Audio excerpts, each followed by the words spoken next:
Se préparer pour l'église souterraine, Richard Wurmbrand. Ananias prit la parole et dit : Seigneur, j'ai appris par plusieurs personnes de cet homme tout le mal qu'il a fait à tes saints à Jérusalem. Mais le Seigneur lui dit : Va, car il est un vase d'élection pour moi, afin qu'il porte mon nom devant les païens, les rois et les enfants d'Israël, car je lui montrerai combien il doit souffrir à cause de mon nom. Actes 9, 13, 15, 16. À ma connaissance, il n'existe pas un seul séminaire théologique, école biblique ou université dans le monde entier qui ait un cours sur l'Église souterraine. Vous pouvez apprendre des choses dans les séminaires au sujet du sabellianisme et de l'apollinarisme. 5 minutes après avoir terminé le séminaire, vous l'oubliez. Vous ne rencontrerez probablement jamais un sabellianiste ou un apollinarien. Nous apprenons à connaître l'Église copte et toutes sortes de petites sectes que nous ne rencontrerons peut-être jamais dans notre vie. L'Église souterraine est l'Église d'un tiers du monde, d'hommes qui n'avaient jamais pensé auparavant qu'ils devaient appartenir à une Église souterraine. Tandis que l'Amérique était préoccupée par Watergate, les communistes ont pris le contrôle de 15 pays. Les pasteurs chrétiens doivent savoir à quoi ressemble une Église clandestine et ce qu'elle fait. J'ai parlé avec un évêque en Grande-Bretagne pendant 1 heure environ du travail des églises clandestines. Finalement, il m'a dit « Excusez-moi, mais vous parlez de mon hobby. Je suis très intéressé par l'architecture des églises. Pourriez-vous me dire si les églises souterraines utilisent le style gothique dans la construction de leurs églises ? Si je vous disais qui est cet évêque, vous ne pourriez même pas supporter d'imaginer comment un homme avec un si grand nom peut poser une telle question. L'église souterraine est relativement peu connue. Pourtant, elle existe juste à côté de chez nous, mais nous ne sommes pas prêts à la rejoindre et nous ne sommes pas formés pour elle. Chaque pasteur chrétien a maintenant le monde entier comme paroisse et nous devons le savoir car nous pouvons être appelés à traverser des circonstances tragiques. Et même si nous ne traversons pas ces circonstances tragiques, nous avons le devoir d'aider et d'instruire ceux qui les traversent. En Roumanie, en Russie, en Chine communiste, dans les pays musulmans, etc., de nombreux croyants sont devenus des victimes. Beaucoup ont été emprisonnés et beaucoup sont morts en prison. Nous ne pouvons pas être fiers de cela. Le mieux pour eux aurait été d'être bien instruits sur la façon de faire le travail souterrain et de ne pas être capturés. Dans une guerre, ceux qui meurent pour leur patrie ne sont pas autant admirés que les héros qui font mourir l'ennemi pour sa patrie. Ce n'est pas moi qui dois mourir pour ma patrie, c'est lui qui doit mourir pour la sienne. J'admire ceux qui savent si bien travailler qu'ils ne sont pas pris. Il faut connaître le travail souterrain. Chapitre 1. Se préparer à la souffrance. La souffrance ne peut être évitée dans l'église souterraine, quelles que soient les mesures prises, mais la souffrance doit être réduite au minimum. Il n'est pas possible de donner un cours sur l'église souterraine en peu de temps. Je vous invite à soumettre cette question à votre synode, à votre dénomination, et à demander absolument que des cours sur l'église souterraine soient introduits. Que se passe-t-il dans un pays lorsque des pouvoirs oppressifs prennent le pouvoir ? Dans certains pays, la terreur commence immédiatement, comme au Mozambique ou au Cambodge. Dans d'autres endroits, la liberté religieuse peut même augmenter pendant un moment. Et c'est ainsi que ça commence. Certains régimes arrivent au pouvoir sans avoir un réel pouvoir. Ils n'ont pas le peuple de leur côté. Ils n'ont pas encore nécessairement organisé leur police et leur état-major de l'armée. En Russie, les communistes ont immédiatement donné une grande liberté aux protestants afin de détruire les orthodoxes. Quand ils ont détruit les orthodoxes, le tour est venu pour les protestants. La situation initiale ne dure pas longtemps. Pendant ce temps, ils infiltrent les églises, plaçant leurs hommes à la tête de celles-ci. Ils découvrent les faiblesses des pasteurs. Certains peuvent être des hommes ambitieux, d'autres peuvent être piégés par l'amour ou l'argent. Un autre pourrait avoir un péché caché quelque part avec lequel on pourrait le faire chanter.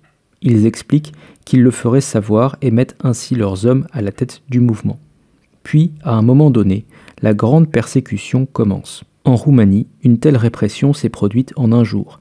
Tous les évêques catholiques sont allés en prison, ainsi que d'innombrables prêtres, moines et religieuses. Ensuite, de nombreux pasteurs protestants de tous les courants ont été arrêtés, beaucoup sont morts en prison. Jésus, notre Seigneur, a dit à Ananias : « Voici Saul de Tarse, il sera mon pasteur de l'église souterraine, mon ouvrier souterrain. » C'est ce que saint Paul était, un pasteur d'une église souterraine. Jésus a commencé un cours accéléré pour ce pasteur souterrain. Il l'a commencé par ces mots : « Je lui montrerai combien il doit souffrir. » Acte 9, 16. La préparation au travail souterrain commence par l'étude de la sophrologie, de la martyrologie.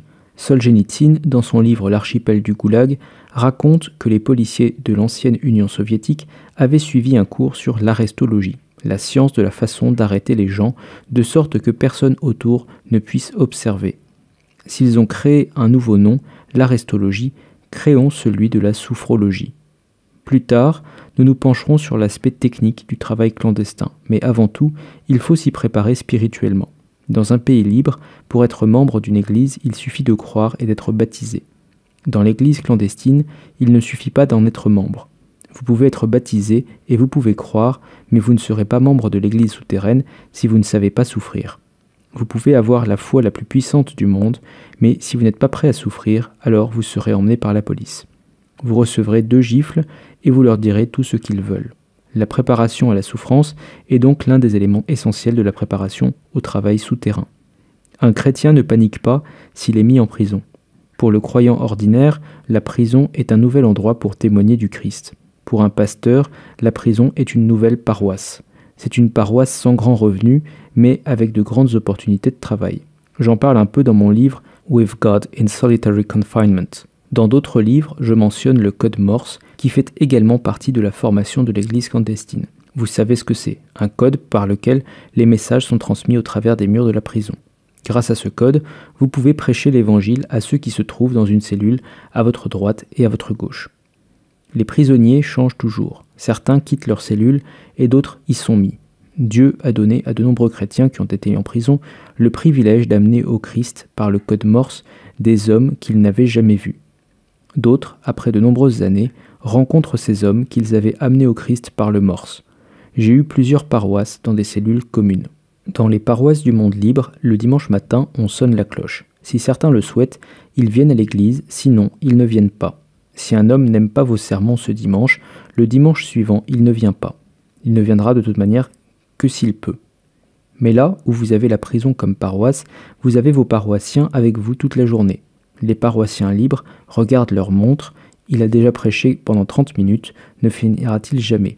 Quand on est arrêté, on vous enlève les montres, vous avez les paroissiens avec vous toute la semaine et vous pouvez leur prêcher du matin au soir. Ils n'ont pas le choix. Il n'y a jamais eu dans l'histoire de l'église romaine ou russe autant de conversions réalisées qu'en prison. Ne craignez donc pas la prison. Considérez-la comme une nouvelle mission donnée par Dieu.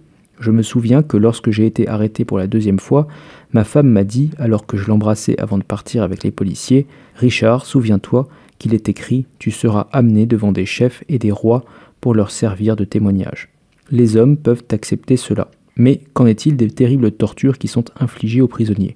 Que ferons-nous de ces tortures? Serons-nous capables de les supporter? Si je ne les supporte pas, je ferai emprisonner 50 ou 60 autres hommes que je connais parce que c'est ce que leurs oppresseurs veulent de moi, c'est-à-dire trahir ceux qui m'entourent.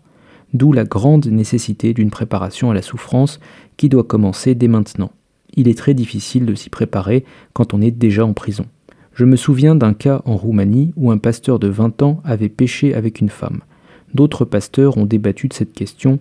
Il a été dit « Son péché n'a pas été ce qu'il a fait ce soir-là, les circonstances étaient telles qu'il n'a pas pu résister à la tentation. » C'est plutôt que 20 ans auparavant, alors qu'il n'était pas ainsi tenté, il ne s'était pas dit « Au cours de ma vie pastorale, il m'arrivera des choses différentes, entre autres choses, il arrivera que je sois tenté par le péché sexuel. » Je ne le commettrai pas alors, il faut se préparer à l'avance à toutes les éventualités, de même, nous devons nous préparer à la souffrance. Chapitre 2. La vérité sur la vérité. La souffrance de chacun d'entre nous dépend de son degré d'attachement à une cause, de l'importance de cette cause pour lui et de ce qu'elle représente. À cet égard, nous avons eu dans les pays communistes de très grandes surprises. Des prédicateurs doués et des auteurs de livres chrétiens sont devenus des traîtres. Le compositeur du meilleur hymne de Roumanie est devenu le compositeur du meilleur hymne communiste de Roumanie. Tout dépend si nous sommes restés dans la sphère des mots ou si nous sommes enracinés dans les réalités divines. Dieu est la vérité. La Bible est la vérité sur la vérité. La théologie est la vérité sur la vérité sur la vérité. Un bon sermon est la vérité sur la vérité sur la vérité sur la vérité. Il n'est pas la vérité. La vérité est Dieu seul. Autour de cette vérité, il y a un échafaudage de mots, de théologie et d'exposition. Rien de tout cela n'est d'une quelconque utilité dans les moments de souffrance. Seule la vérité elle-même est utile, et nous devons pénétrer à travers les sermons, à travers les livres de théologie, à travers tout ce qui est mots, et nous enraciner dans la réalité de Dieu lui-même. J'ai raconté en Occident comment des chrétiens ont été attachés à des croix pendant 4 jours et 4 nuits. Les croix étaient posées au sol et les autres prisonniers étaient torturés et obligés de satisfaire leurs besoins corporels sur les visages et les corps des crucifiés. On m'a demandé depuis quel verset biblique vous a aidé et fortifié dans ces circonstances. Ma réponse est la suivante: aucun verset biblique ne m'a été d'un quelconque secours. C'est de la pure vanité et de l'hypocrisie religieuse que de dire « ce verset biblique me fortifie » ou « ce verset biblique m'aide ». Les versets bibliques seuls ne sont pas censés aider. Nous connaissons le psaume 23. « Le Seigneur est mon berger, je ne manquerai de rien, même si je marche dans la vallée de l'ombre de la mort. » Lorsque vous passez par la souffrance, vous vous rendez compte que Dieu n'a jamais voulu que le psaume 23 vous fortifie. C'est le Seigneur qui peut vous fortifier et non le psaume qui parle de lui.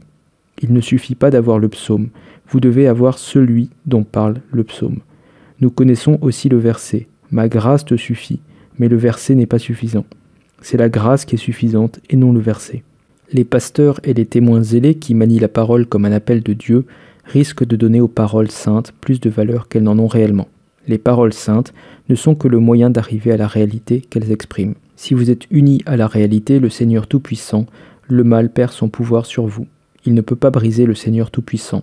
Si vous n'avez que les paroles du Seigneur Tout-Puissant, vous pouvez être très facilement brisé. Chapitre 3. Les exercices spirituels. La préparation au travail souterrain est une profonde spiritualisation. De même que nous épluchons un oignon en vue de son utilisation, de même Dieu doit éplucher en nous ce qui n'est que parole, sensation de nos jouissances en religion, pour arriver à la réalité de notre foi. Jésus nous a dit que quiconque veut le suivre devra se charger de sa croix, et lui-même a montré combien cette croix peut être lourde. Nous devons être préparés à cela. Regardez la façon de faire du monde. Un magazine pornographique ou une publicité enflamme l'imagination. De la même manière, nous devons enflammer l'imagination en ayant devant nous des réalités spirituelles. Nous devons faire des exercices spirituels. Je regrette beaucoup que les exercices spirituels soient presque inconnus dans le protestantisme. Nous devons les faire revivre dans l'Église souterraine. Les exercices spirituels ont peut-être été mal utilisés par certains catholiques, et puis la réforme est arrivée. Il existe toujours le mouvement du pendule. Si l'un est tombé dans un extrême, un autre tombera dans l'autre extrême. Parce que certains ont abusé de l'utilisation de faux exercices spirituels, d'autres ne feront pas d'exercices spirituels du tout. Nous devons avoir non seulement nos moments de prière dans lesquels nous parlons, mais nous devrions avoir des moments de méditation et de contemplation. Nous pouvons lire dans Hébreux 2 la longue liste de ceux qui ont été sciés, brûlés sur des pieux et dévorés par des lions, mais nous devons aussi visualiser ces choses. Maintenant, je suis devant ces lions, je suis battu, je suis en danger d'être brûlé. Comment dois-je me comporter dans cette affaire? Je me souviens de ma dernière classe d'école du dimanche avant mon départ de Roumanie. J'ai emmené un groupe de 10 à 15 garçons et filles un dimanche matin, non pas dans une église, mais au zoo. Devant la cage des lions, je leur ai dit « Vos ancêtres dans la foi ont été jetés devant de telles bêtes sauvages pour leur foi. Sachez que vous aussi, vous aurez à souffrir. Vous ne serez pas jetés devant des lions, mais vous aurez à souffrir aux mains d'hommes qui seront plus cruels que des lions. Décidez ici et maintenant si vous voulez prêter allégeance au Christ. » Ils avaient les larmes aux yeux quand ils ont dit « oui ». Nous devons faire cette préparation maintenant avant d'être emprisonnés. En prison, vous perdez tout. On vous déshabille et on vous donne un costume de prisonnier. Plus de beaux meubles, de beaux tapis ou de beaux rideaux. Vous n'avez plus de femmes et vous n'avez plus vos enfants. Vous n'avez pas votre bibliothèque et vous ne voyez jamais une fleur. Il ne reste rien de ce qui rend la vie agréable. Personne ne résiste qui n'a pas renoncé auparavant au plaisir de la vie. Il y a un verset dans les Colossiens qui parle de mortifier vos membres qui sont sur la terre. Les catholiques ignorants et zélés ont imposé certaines superstitions et pénitences. Les protestants ont complètement abandonné la mortification. Mais il existe une mortification chrétienne, un renoncement aux joies de la terre. Le chrétien qui s'y prépare maintenant ne souffrira pas de les perdre quand il sera en prison. Il faut se servir des choses du monde sans se permettre un attachement affectif. J'utilise personnellement un exercice. Je vis maintenant aux États-Unis d'Amérique. Pouvez-vous imaginer à quoi ressemble un supermarché américain? Vous y trouvez beaucoup de choses délicieuses. Je regarde tout et je me dis, Je peux me passer de telle et telle chose. Cette chose est très bien, mais je peux m'en passer. Cette troisième chose, je peux aussi m'en passer. J'ai visité tout le supermarché et je n'ai pas dépensé un seul dollar. J'ai eu la joie de voir beaucoup de belles choses et la seconde joie de savoir que je peux m'en passer. Nous avions aussi des théologiens modernistes libéraux. Aucun d'entre eux n'a résisté à la torture. Pourquoi devrais-je mourir pour un Dieu mort et une Bible problématique ?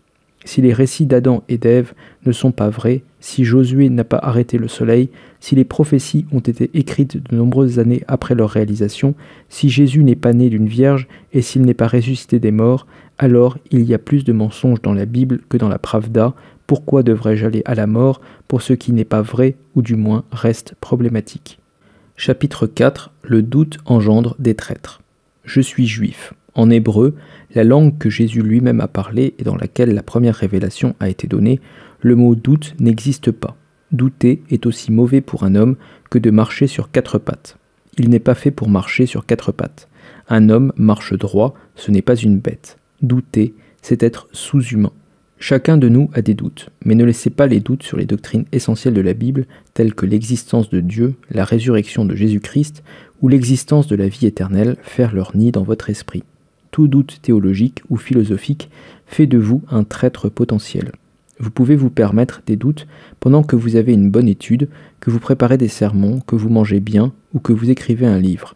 Vous pouvez alors vous permettre toutes sortes d'idées et de doutes audacieux. Lorsque vous êtes torturé, ces doutes se transforment en trahison, car vous devez décider de vivre ou de mourir pour cette foi. L'une des choses les plus importantes dans la préparation spirituelle d'un travailleur clandestin est la résolution de ces doutes. En mathématiques, si vous ne trouvez pas la solution, vous avez peut-être fait une erreur quelque part, alors vous continuez jusqu'à ce que vous la trouviez. Ne vivez pas avec des doutes, mais cherchez leur solution. Chapitre 5. Le test de la torture.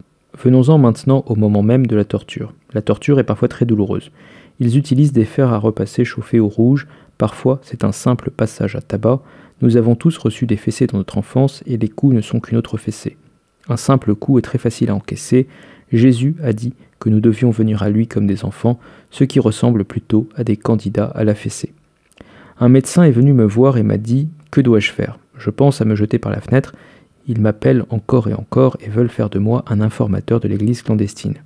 Ils me menacent de me battre si je n'accepte pas. Que dois-je faire ? C'est terrible de penser qu'ils vont me battre. Je ne peux pas accepter. J'ai l'alternative de devenir un informateur ou de me jeter par la fenêtre. » J'ai dit « Tu as une autre solution. Donne un bâton dans la main de ton ami et dis-lui de te donner une bonne raclée et tu verras comme tu peux le supporter. N'aie pas peur d'être battu. » Mais chez nous, les communistes ne s'arrêtaient pas au coup. Ils utilisaient des tortures très raffinées. Or, la torture, vous devez le savoir, peut fonctionner dans les deux sens. Elle peut vous endurcir et vous renforcer dans votre décision de ne rien dire à la police. Il y a des voleurs qui résistent à n'importe quelle torture et qui ne trahissent pas ceux avec qui ils ont coopéré dans le vol. Plus vous les battez, plus ils s'obstinent. Ou bien, la torture peut simplement briser votre volonté.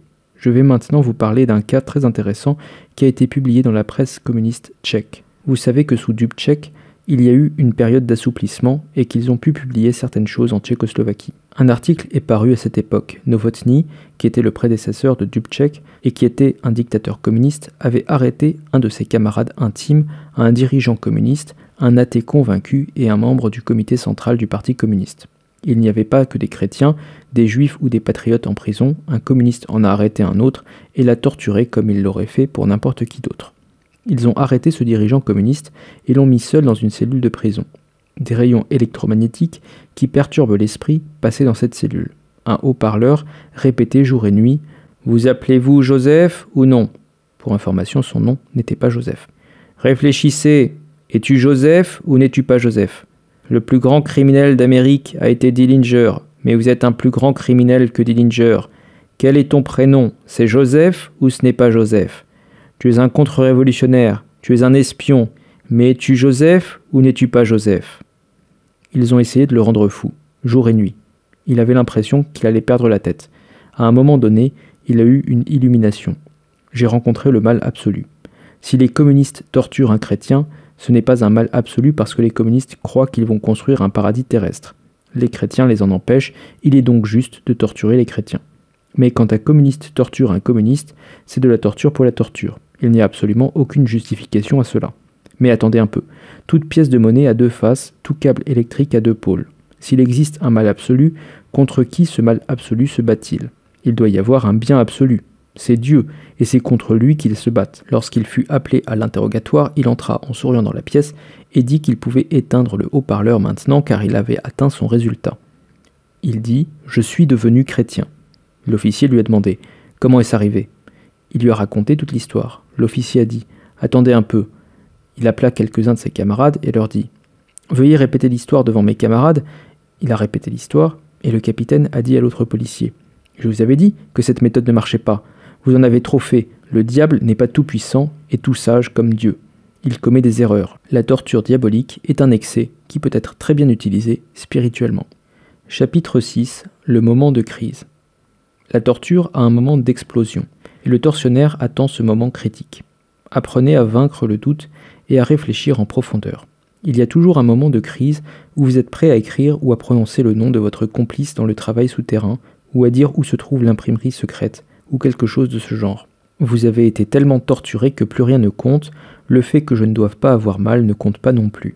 Tirez cette dernière conclusion au stade auquel vous êtes arrivé et vous verrez que vous surmonterez ce seul moment de crise. Il vous procure une joie intérieure intense. Vous sentez que le Christ a été avec vous dans ce moment décisif. Les geôliers d'aujourd'hui sont maintenant formés et raffinés, conscients qu'il y a un moment de crise. S'ils ne peuvent rien obtenir de vous à ce moment-là, ils abandonnent la torture. Ils savent que sa poursuite est inutile.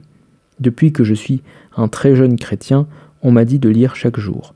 C'est ce que j'ai fait avec mon fils Michaï depuis qu'il a 3 ou 4 ans en lisant une page de la Bible et de la vie d'un saint ou d'un martyr. J'ai lu le livre des martyrs de Fox, lisez-le à vos enfants, enseignez-leur comment les martyrs ont surmonté le moment de la crise. Il y a encore quelques points concernant la torture. Il est très important de comprendre ce que Jésus a dit. Ne pense pas au lendemain, car le lendemain pensera à lui-même. J'ai passé 14 ans en prison. Le frère Krapov en a eu 26, Wong Mingdao en a eu 28. Il semble impossible de supporter de longues années de prison. On ne vous demande pas de tout supporter en même temps. Ne supportez même pas un jour à la fois. Supportez 1 heure à la fois. 1 heure de douleur, tout le monde peut la supporter. Nous avons eu un terrible mal de dents, un accident de voiture, en passant peut-être par une angoisse indicible. Vous n'êtes pas censé supporter la douleur plus longtemps que cette minute présente. Ce qui amplifie la douleur, c'est le souvenir que j'ai été battu et torturé tant de fois et que demain, ils me prendront à nouveau et après-demain. Demain, je ne serai peut-être plus en vie ou ils ne seront peut-être plus en vie. Demain, il peut y avoir un renversement, comme en Roumanie. Le passage à tabac d'hier est passé, la torture de demain n'est pas encore arrivée. Je suis professeur en torturologie. Au début, la torture était un choc terrible et une douleur terrible. Elle ne continue pas à l'être. Le cardinal Minzenti n'a pas pu dormir pendant 29 jours et nuits. Après cela, il a déclaré tout ce qu'on lui demandait. Mais que s'est-il passé après quelques jours et nuits de manque de sommeil ou après quelques jours de torture physique intensive, vient un moment où plus rien ne compte pour vous. Vous oubliez vos devoirs envers votre femme et vos enfants, envers votre propre réputation et envers Dieu. Vous devenez absolument indifférent à tout. C'est à ce moment critique que la nécessité de respirer correctement devient une réalité. Entraînez-vous à respirer correctement. L'art de la respiration est très important dans la religion hindoue et bouddhiste dans leurs exercices de yoga. Découvrez maintenant les différents types de respiration dans la Bible. Jésus a soufflé sur les apôtres. Il est dit que Jésus a soufflé sur eux le Saint-Esprit. Il existe donc une certaine manière de respirer qui transmet le Saint-Esprit. Dans l'Église orthodoxe, lors d'un baptême, le prêtre et les parrains et marraines soufflent 3 fois sur l'enfant. Lorsque Jésus a soufflé, il a soufflé le Saint-Esprit. Il est écrit dans Acte 9 que Saul a respiré des menaces et des massacres. Il y a donc des meurtriers qui respirent le crime.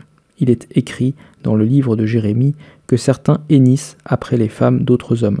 C'est la respiration d'un adultère. Il y en a qui respirent les émotions fortes. Essayez une fois de vous disputer avec quelqu'un en respirant calmement, rythmiquement et profondément. Vous verrez que vous ne pourrez pas vous disputer. La respiration correcte est l'un des moyens de résister à la torture. La trahison implique la rupture avec l'Église entière. Vous êtes un chrétien en qui Dieu et tant d'hommes ont confiance. On vous a confié les secrets de l'Église souterraine. Trahir serait une émotion puissante.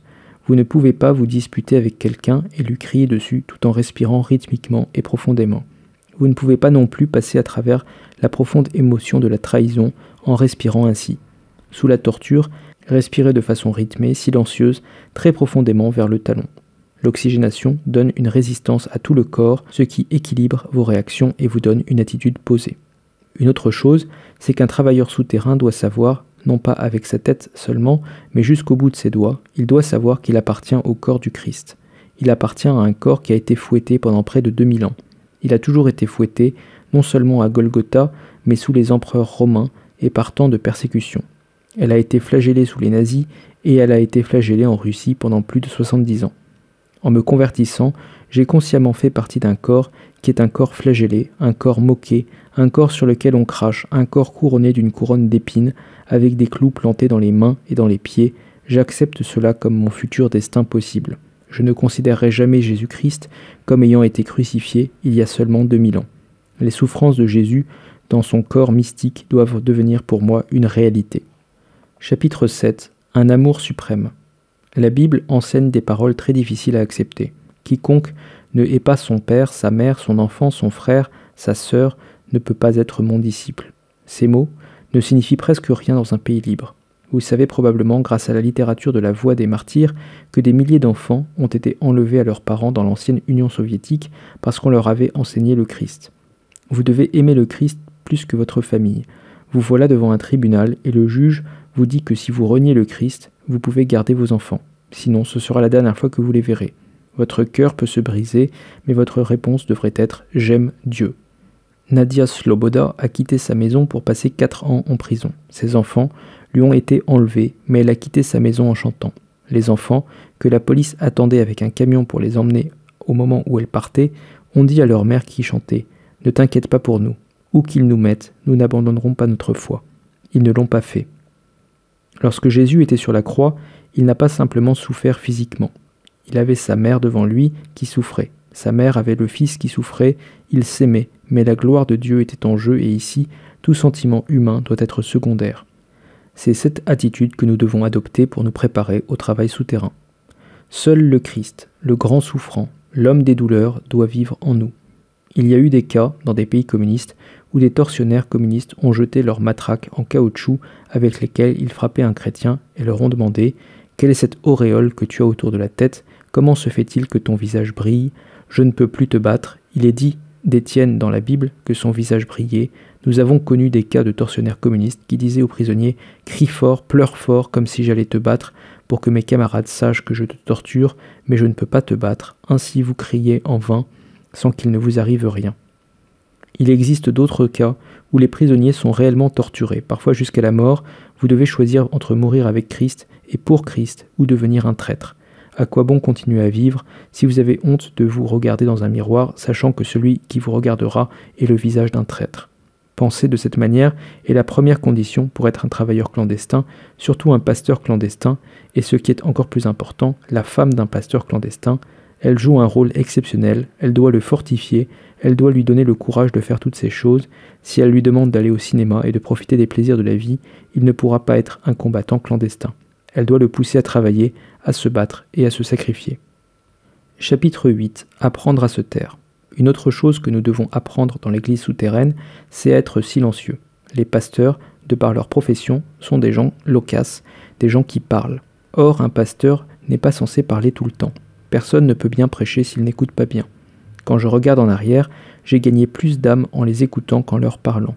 Les gens ont tant de fardeaux sur le cœur et il n'y a personne qui ait la patience de les écouter. Même votre propre mari n'a pas la patience, ou votre femme, ou vos enfants. Ces derniers sont jeunes et souhaitent s'en aller quelque part. Il n'y a personne pour vous écouter. Si quelqu'un trouve un homme qui écoute, il est gagné sans trop parler. Dans l'église souterraine, le silence est l'une des premières règles. Chaque mot superflu que vous prononcez peut mettre quelqu'un en prison. Un de mes amis, un grand compositeur chrétien, est allé en prison parce que les chrétiens avaient l'habitude de dire « Comme elle est belle cette chanson composée par le frère ». Il le louait, et pour cela, il a écopé de 15 ans de prison. Chantez le chant, mais ne mentionnez pas le nom de celui qui l'a composé. Vous ne pouvez pas apprendre à vous taire au moment même où le pays est pris en charge. Vous devez apprendre à vous taire dès le moment de votre conversion. Un chrétien est un homme qui parle peu et avec beaucoup de poids. Il pense, s'il doit dire un mot, s'il peut nuire ou non. Dans l'église souterraine, chaque parole inutile peut faire du tort. Solzhenitsyn, le lauréat du prix Nobel, a déclaré dans une interview que celle qui avait été son plus grand persécuteur, celle qu'il avait dénoncée, était sa propre ancienne épouse. Il est écrit dans le livre de l'Ecclésiaste de ne pas révéler les secrets de son cœur même à sa femme. C'est la parole de Dieu. Dieu savait que nous aurions une église souterraine et il savait qu'à un moment donné, une épouse pourrait se mettre en colère contre vous pour une question quelconque. La secrétaire de Solzhenitsyn a été mise sous une telle pression par les communistes et elle avait été dénoncée par la femme de Solzhenitsyn qu'elle a fini par se pendre. Si Solzhenitsyn avait gardé le silence, cela ne serait pas arrivé. Je remercie Dieu pour les années que j'ai passées en isolement. J'étais pendant 3 ans à 30 pieds sous terre, je n'ai jamais entendu une parole. Je n'ai jamais dit une parole, il n'y avait pas de livre, les voix extérieures ont cessé, les gardes avaient des chaussures à semelles de feutre, on n'entendait pas leur approche, puis avec le temps, les voix intérieures ont cessé, on nous droguait, on nous battait, j'ai oublié toute ma théologie, j'ai oublié toute la Bible. Un jour, j'ai constaté que j'avais oublié le Notre Père. Je ne pouvais plus le réciter. Je savais qu'elle commençait par Notre Père, mais je ne connaissais plus la suite.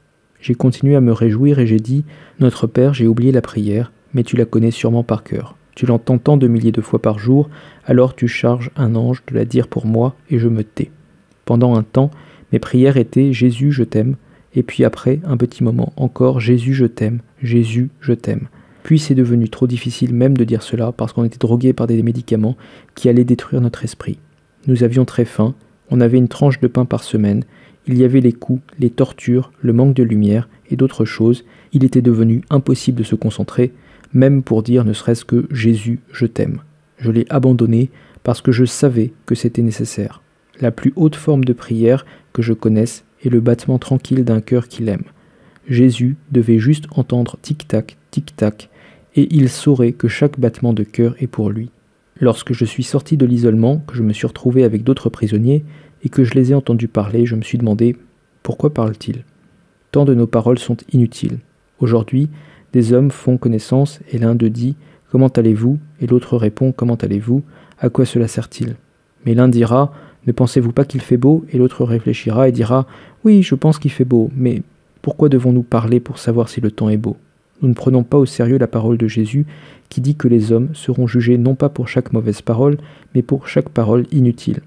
C'est ce qui est écrit dans la Bible, et une parole inutile dans certains pays signifie la prison et la mort pour votre frère. Un mot d'éloge sur votre frère, s'il n'est pas nécessaire, peut signifier une catastrophe. Par exemple, quelqu'un vient de vous rendre visite et vous dites « Oh, je suis désolé que vous ne soyez pas venu avant, le frère W vient de partir ». Le visiteur pourrait être un informateur de la police secrète. Elle saura maintenant que le frère W est en ville. Gardez votre bouche fermée. Apprenez à le faire maintenant. Chapitre 9. Des stratagèmes légitimes. On ne peut pas faire du travail souterrain sans utiliser de stratagèmes. Je connais un cas qui s'est produit en Russie. Les communistes soupçonnaient que les chrétiens se rassemblaient quelque part et ils ont arpenté une rue. Ils savaient que la réunion devait avoir lieu quelque part. Ils ont vu un jeune garçon qui se dirigeait vers la maison où ils pensaient que la réunion aurait lieu. Ils ont arrêté le garçon et la police lui a demandé « Où vas-tu » Avec un visage triste, il a répondu « Mon frère aîné est mort et maintenant nous rassemblons toute la famille pour lire son testament. » L'officier de police était si impressionné qu'il a tapoté le garçon et lui a dit « Va-t'en ». Le garçon n'avait pas dit un mensonge. Un frère avait été emmené à la police et on lui a demandé « Vous vous réunissez toujours aux réunions ?» Il a répondu « Camarade capitaine, les réunions de prière sont interdites maintenant. » À cela, le capitaine avait répondu « Eh bien, il est bon que tu te conformes à ça. Va-t'en. » Le frère n'avait pas dit qu'il se conformait, il n'avait pas dit qu'il n'allait pas aux réunions. Un courrier de la Voix des Martyrs s'est rendu dans un pays communiste. Il fut arrêté à la frontière et on lui demanda « Quel livre avez-vous avec vous ?» Il a répondu « J'ai les paroles de Shakespeare et les paroles de Jéhovah. » L'agent de police ne voulait pas montrer qu'il était ignorant. Jéhovah pouvait être quelque autre grand poète britannique, et dire qu'il n'avait pas entendu parler de Jéhovah le mettrait dans l'embarras. Il a dit « Ok, passez ». Il y a des stratagèmes admissibles. Si les anges existent en tant que contes de fées à raconter aux enfants, je n'en ai pas besoin. Les anges sont une réalité. Nous avons tous un ange gardien. Là où les chrétiens se réunissent, il y a aussi toujours des démons. Nous devons compter sur les anges et sur le Saint-Esprit. Nous ne sommes pas obligés de dire la vérité à un tyran athée. Nous ne sommes pas obligés de lui dire ce que nous faisons. Il est indécent de sa part de me poser des questions, une impertinence. Si je vous posais simplement la question « Combien d'argent avez-vous à la banque ?» ou « Combien gagnez-vous par mois ?» ne serait-ce pas impertinent? De telles questions ne devrait-elle pas être posée? Vous n'êtes pas censé demander à une fille « Avez-vous un petit ami ou non ?» « Es-tu déjà amoureuse de quelqu'un ?» Elle pourrait ne pas vouloir me dire quelque chose comme cela. De même, un homme n'est pas censé m'interroger sur mon activité religieuse si je ne souhaite pas lui en parler. Cela relève de mes affaires privées. L'État athée n'a pas le droit de poser de telles questions, et nous ne sommes pas censés y répondre. Lors des interrogatoires, ils vous posent toutes sortes de questions. Les communistes m'ont dit « Vous êtes un chrétien et un pasteur, vous êtes censé dire la vérité. Maintenant, dites-nous, qui sont les dirigeants de l'église clandestine? Où se réunissent-ils? Qui les rencontre? Qui sont les leaders dans les différentes villes? Si j'avais révélé la vérité, il y aurait eu d'innombrables arrestations d'hommes qui, à leur tour, auraient déclaré la vérité, etc. Il faut résister à cela. Lorsque les résultats de la résistance sont des coups et des tortures, il faut les prendre sur soi, même si on en meurt. Je connais un pasteur qui a aujourd'hui des douleurs aussi grandes que celles que j'avais lorsque j'étais battu parce qu'il a joué au rugby. Il lui est arrivé quelque chose au pied et cela lui donne des douleurs terribles. Pour le rugby, je peux prendre sur moi des douleurs et quand la douleur disparaît, je vais encore jouer au rugby en sachant qu'un autre accident peut arriver. On prend donc sur soi des douleurs physiques pour le rugby qui est un sport, un plaisir et sain pour le corps. De la même manière, vous prenez sur vous des douleurs physiques, de la torture pour protéger vos frères de l'arrestation. La pire chose qui puisse vous arriver à cause de cela, c'est que vous mouriez sous la torture. Mais mourir est la chose la plus naturelle du monde.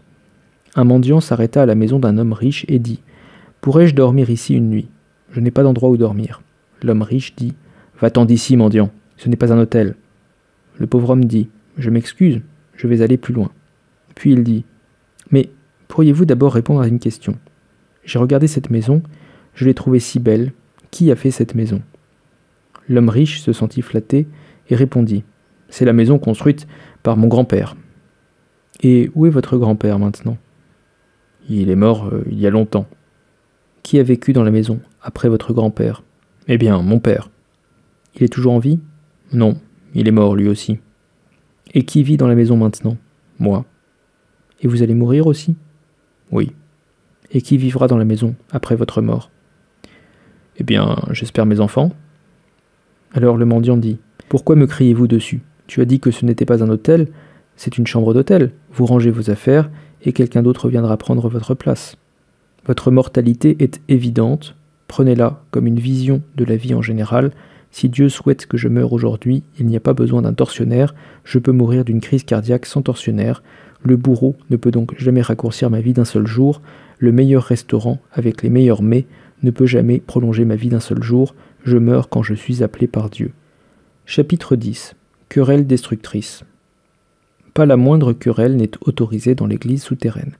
Toute querelle dans l'église souterraine signifie des arrestations, des coups et peut-être la mort. Nos adversaires observent et écoutent. Ils ont leurs informateurs dans l'église souterraine. Chaque fois qu'il y a une querelle, il y a des accusations réciproques. L'un dira à l'autre « Quand tu étais avec frère Smith, tu as fait ceci, etc. » Alors la police s'en prendra à Smith. Les querelles font toujours apparaître des noms et font ressortir les faits. C'est pourquoi il est écrit dans la Bible « Ne vous disputez pas en marchant sur votre chemin ». Je connais une ville en Roumanie où il y a une terrible querelle entre deux congrégations. L'une était baptiste et l'autre était des frères exclusifs. La querelle était si terrible qu'elle a entraîné l'arrestation des dirigeants des deux congrégations. Je sais que je ne peux entrer au ciel que si je suis saint. Alors, il serait préférable de commencer aujourd'hui à être saint. Il sera trop tard pour commencer à être saint quand tu iras au ciel. Vous ne saurez pas comment commencer. Vous devez commencer maintenant. Si donc, dans le cas d'une prise de contrôle, par un régime oppressif, il vaut mieux ne pas se disputer, le mieux est de ne pas se disputer maintenant. Malheureusement, il existe des querelles au sein des organisations qui travaillent dans des circonstances dangereuses. Dans la mesure du possible, il faut les éviter. Même une querelle de famille peut signifier la mort. J'étais dans la même cellule de prison qu'un homme qui avait une petite amie. Comme cela arrive à un jeune âge, il a rencontré une autre fille qu'il préférait à la première. Mais à cette fille, il avait dit différents secrets, et la fille a informé la police secrète.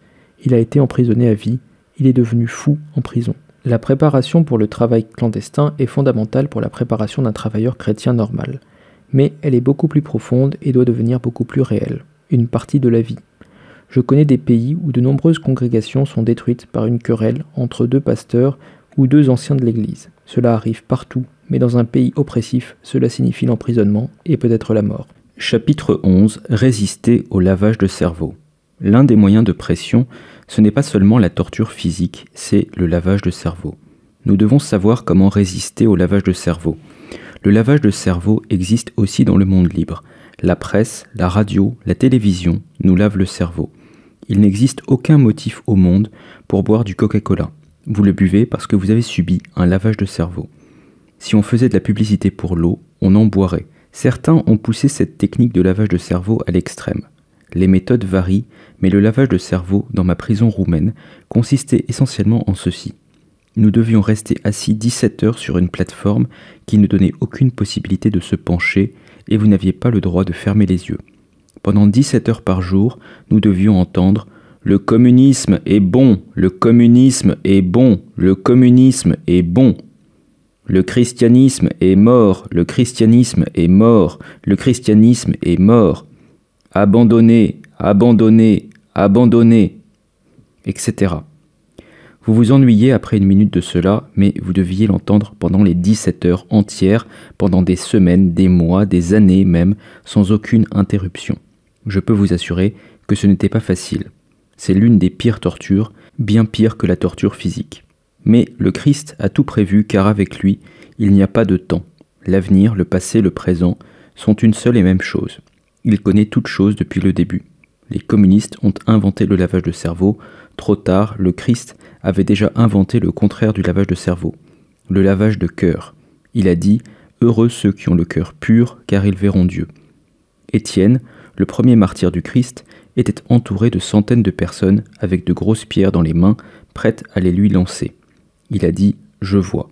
Et la femme d'Étienne pensait probablement qu'il avait vu le danger, qu'il courait et qu'il allait s'enfuir. Mais il a dit « Je vois Jésus debout à la droite de Dieu ».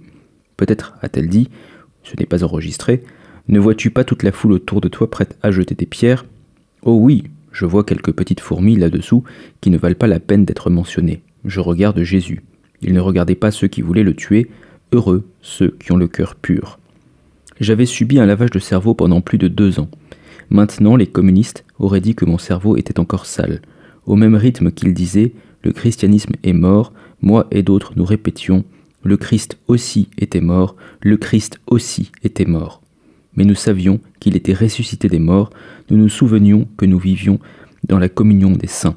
Nous croyons également que les saints qui sont passés au Seigneur sont quelque part dans le ciel au milieu des étoiles. La Bible nous dit où ils sont. Voyant donc que vous êtes entourés d'une grande nuée de témoins, Hébreux 12, 1. Pourquoi seraient-ils assis parmi les étoiles? Ils sont ici, là où se trouvent les vrais combattants et les vrais souffrants. Dans le monde de l'esprit, il n'y a ni ici ni là. Les notions d'espace et de temps n'existent pas dans le monde de l'esprit. Nous étions isolés en prison, mais ils étaient autour de nous. Nous sentions la présence des saints de tous les temps. Personnellement, j'ai beaucoup ressenti la présence de Marie-Madeleine. Pendant le lavage de cerveau, j'ai pensé « Qu'est-ce qu'ils me disent? Que le christianisme est mort? En supposant qu'ils aient raison, quelle différence cela fait-il? Supposons qu'il n'y ait pas un seul chrétien dans le monde à part moi. Quelle différence cela ferait-il? Marie-Madeleine aimait simplement Jésus. Si Jésus était mort, elle aimait un Jésus mort. Elle est restée près du tombeau de Jésus mort, qui ne pouvait rien faire pour elle. Il ne pouvait pas lever un doigt pour elle. Il ne pouvait pas faire de miracle pour elle. Il ne pouvait pas lui dire un mot de réconfort. Il ne pouvait pas essuyer une larme. Rien. Il était le sauveur. Alors que faire si vous me dites qu'il est mort? Je l'aime tout autant que s'il était vivant. Si toute l'Église était morte ou avait perdu sa foi, ce n'est pas un motif pour moi de perdre ma foi. Nous devons arriver à une certitude de la foi. Je vous ai dit que le mot « douter » n'existe pas en hébreu. Puis-je vous signaler un autre mot qui n'existe pas en hébreu? J'ai souvent été accusé par les dirigeants du Conseil œcuménique des Églises. Ils ont écrit contre moi. Wurmbrandt dépeint la situation derrière le rideau de fer en blanc et noir. Ce n'est pas le cas, il existe le gris. Je réponds que j'accepte cela si on me montre dans l'ensemble du Nouveau Testament le mot gris. Il existe dans le Nouveau Testament de nombreuses couleurs. Le gris, un mélange, n'existe pas. Une chose est vraie ou fausse, elle est juste ou fausse, c'est blanc ou c'est noir. Vous devez suivre le monde ou vous devez suivre le Christ. Ainsi, l'Ancien Testament, l'hébreu, n'a pas le mot douter. Nous devons être sûrs dans ces problèmes de foi, comme nous sommes sûrs de la table d'addition ou de multiplication. 2 et 2 font 4, c'est vrai. Si ma famille est vivante ou a été tuée, si je mange à satiété ou si je meurs de faim, si je suis libre ou si je suis en prison, si je suis battu ou si je suis caressé, la vérité des mathématiques ne change pas. 2 plus 2 caresses font 4 caresses et 2 plus 2 coups font 4 coups. La certitude de la vérité et un amour comme celui de Marie-Madeleine vous permettent de résister au lavage de cerveau, résister jusqu'à l'extrême. Je ne souhaite pas me poser en héros. Je suis un homme et comme tout homme, j'ai mes défauts et mes faiblesses. C'est pourquoi nous existons en tant qu'Église pour nous encourager mutuellement dans les moments de faiblesse. Sous cette terrible pression, j'ai, à un moment donné, murmuré à un frère près de moi, un ministre presbytérien et très bon chrétien, « Frère, je crois que j'ai perdu la foi. Je crois que je ne suis plus un croyant. » Lui, avec un sourire qui ne le quittait jamais, m'a demandé, « Mais avez-vous jamais cru ?» J'ai répondu, « Oui, certainement, j'ai cru. » Il m'a dit, « Alors, souviens-toi d'un verset de la Bible, lorsque la Vierge Marie vint auprès d'Élisabeth, celle-ci lui dit, « Heureuse celle qui a cru, c'était au passé. Si vous avez cru dans le passé, vous êtes bénie. Vivez sur cette bénédiction. Je ne peux pas vous dire ce que ces mots ont signifié pour moi dans ces circonstances. Je ne sais pas si la théologie est solide, mais nous ne vivons pas en fonction de la théologie à cette époque. Nous vivons sur des souvenirs du passé. Par conséquent, la Bible nous enseigne que nous devons bénir le Seigneur et ne pas oublier ses bénédictions passées. Souvenez-vous des bénédictions passées, même si vous passez par une nuit noire de l'âme. Chapitre 12. Surmonter la solitude. L'un des plus grands problèmes pour un combattant clandestin est de savoir comment combler sa solitude. Nous n'avions absolument aucun livre en prison. Non seulement pas de Bible, mais aucun livre, aucun bout de papier et aucun crayon. Nous n'entendions jamais un bruit et il n'y avait absolument rien pour distraire notre attention. On regardait les murs, c'est tout. Maintenant, normalement, un esprit dans de telles circonstances devient fou. Lisez de grands livres sur la vie en prison, Papillon et d'autres livres de ce genre qui sont très précieux à lire pour un futur travailleur clandestin, juste pour saisir l'atmosphère de la prison autant qu'un homme libre peut la saisir. Vous verrez l'influence exaspérante d'être seul pendant des années sans rien pour distraire l'esprit. Je peux vous dire, d'après ma propre expérience, comment j'ai évité de devenir fou, mais cela doit être préparé par une vie d'exercice spirituel préalable. Dans quelle mesure pouvez-vous rester seul sans la Bible ? Combien pouvez-vous supporter d'être avec vous-même sans allumer la radio, le tourne-disque, etc. Moi et beaucoup d'autres prisonniers avons procédé ainsi. Nous ne dormions jamais la nuit. Nous dormions pendant la journée. Toute la nuit, nous étions éveillés. Vous savez qu'un psaume dit « Bénissez le Seigneur qui vous tenez la nuit dans la maison du Seigneur ». Une prière la nuit vaut 10 prières le jour. Tous les grands péchés et crimes sont commis pendant la nuit. Les grands vols, l'ivrognerie, les réjouissances, l'adultère. Toute cette vie de péché est une vie de nuit. Le jour, tout le monde doit travailler dans une usine, une université ou ailleurs. Les forces démoniaques sont des forces de la nuit, et c'est pourquoi il est si important de s'opposer à elles pendant la nuit. Les veillées sont très importantes. Dans le monde libre, les veillées sont largement inconnues. Dans mon pays, même avant la prise du pouvoir par les communistes, nous avions des veillées. Mon fils, Mikhaï, quand il avait 3 ou 4 ans, connaissait les veillées.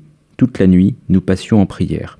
Les petits enfants de 3 ou 4 ans, pendant que nous prions, priaient aussi un peu, puis ils se donnaient des coups de pied, nous les grondions un peu, puis ils priaient à nouveau un peu, et enfin ils s'endormaient sous une table.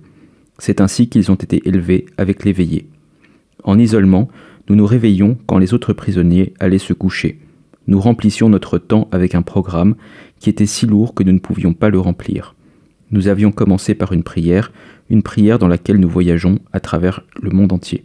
Nous avons prié pour chaque pays, pour ceux dont on connaissait le nom des villes et des hommes, et nous avons prié pour les grands prédicateurs. Il nous a fallu une bonne heure ou deux pour en revenir. Nous avons prié pour les pilotes et pour ceux qui sont sur la mer et pour ceux qui sont dans les prisons. Chapitre 13. La joie du Seigneur. La Bible nous parle d'une des grandes joies que nous pouvons avoir, même dans une cellule de prison. Réjouissez-vous avec ceux qui se réjouissent. Je me suis réjoui qu'il y ait quelque part des familles qui se réunissent avec leurs enfants, lisent la Bible tous ensemble, se racontent des blagues et soient si heureuses les unes avec les autres. Quelque part, il y avait un garçon qui aimait une jeune fille et qui sortait avec elle. Je pouvais me réjouir pour eux.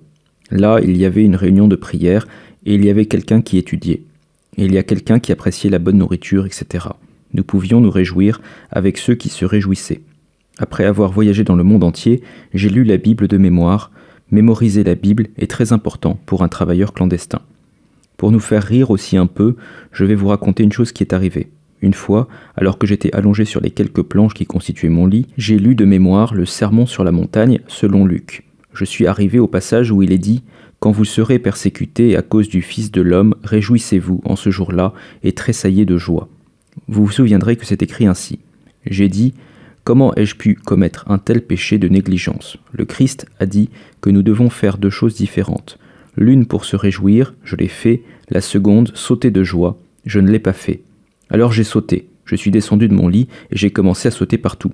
En prison, la porte d'une cellule a un judas par lequel le gardien regarde dans la cellule. Il a regardé pendant que je sautais, il a donc cru que j'étais devenu fou. Les communistes avaient donné l'ordre de se comporter très bien avec les fous afin que leurs cris et leurs coups sur le mur ne perturbent pas l'ordre de la prison. Le gardien est entré immédiatement, m'a calmé et m'a dit « Tu vas être libéré. Tu vois bien que tout ira bien. Reste tranquille. Je vais t'apporter quelque chose. » Il m'a apporté une grosse miche de pain. Notre portion était d'une tranche de pain par semaine, et maintenant j'avais un pain entier plus du fromage. Il était blanc. Ne vous contentez jamais de manger du fromage, admirez d'abord sa blancheur, c'est beau à regarder. Il m'a aussi apporté du sucre. Il a encore dit quelques mots gentils, a fermé la porte à clé et est parti. J'ai dit « Je mangerai ces choses après avoir terminé mon chapitre de Saint Luc. Je me suis recouché et j'ai essayé de me rappeler où je m'étais arrêté.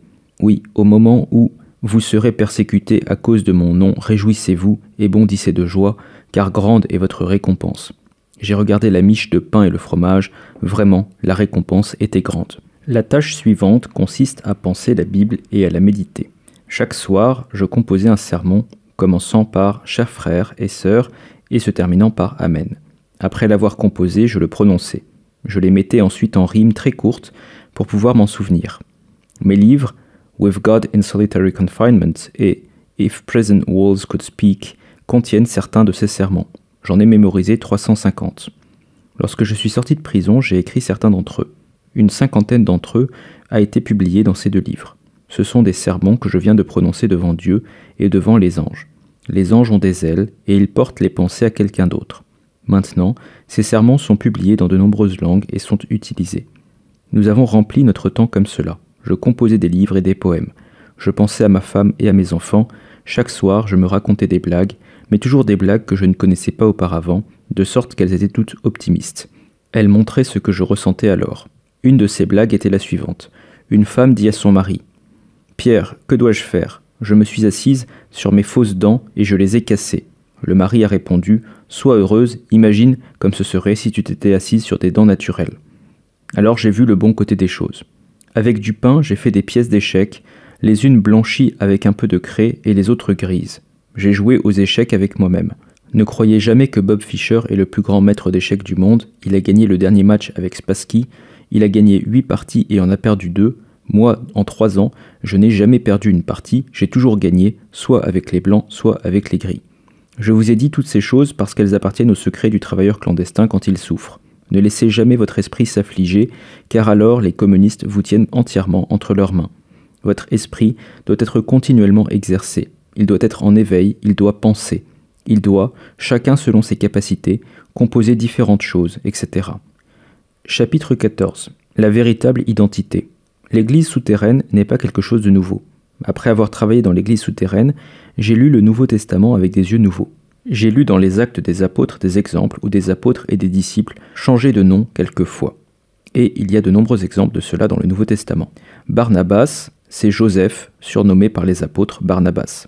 Justus, c'est Jésus qui est appelé Justus. Manahin, c'est Manahin qui avait été élevé chez Hérode, le tétrarque. Siméon, c'est Siméon qui a été appelé Niger. Justus, c'est Joseph appelé Barsabas, surnommé Justus. Joseph, c'est Joseph surnommé par les apôtres Barnabas. Barsabas, choisir parmi eux et d'envoyer à Antioche avec Paul et Barnabas, Jude appelé Barsabas. Acte 15, 22.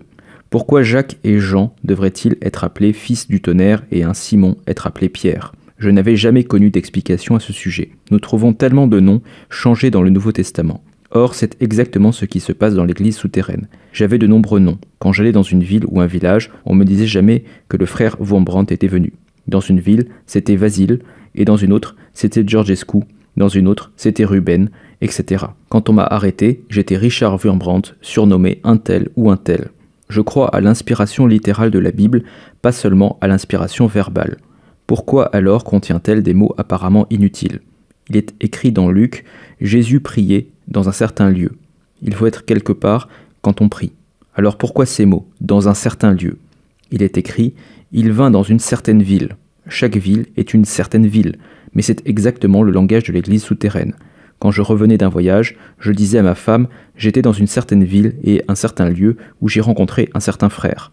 Nous avons décidé qu'à une certaine heure, nous nous rencontrerions dans une certaine maison. Jésus souhaitait souper avec ses disciples. Luc 22, 7 à 13.